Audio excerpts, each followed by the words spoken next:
Hey there guys, so this is just something I wanted to cover for maybe, I think it was 2 weeks since I uploaded the how to install an SSD into a Windows PC, so, or just a laptop. So I just wanted to cover one thing. So if you receive an error that says drive isn't able to boot or something after you install the SSD and it won't boot up, what you do is you take an external hard drive enclosure.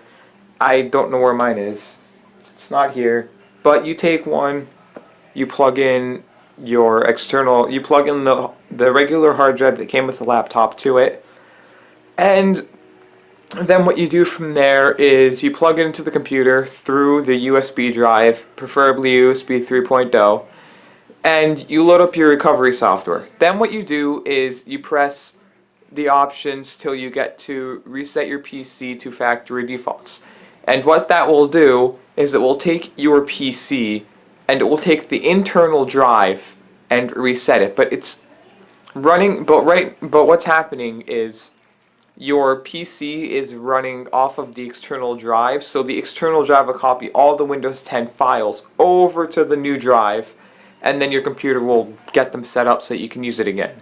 Then from there you just use all of your standard programs, and you can now use it normally. So if you enjoyed this maybe 2-minute video, then give a like, drop a comment, and enjoy.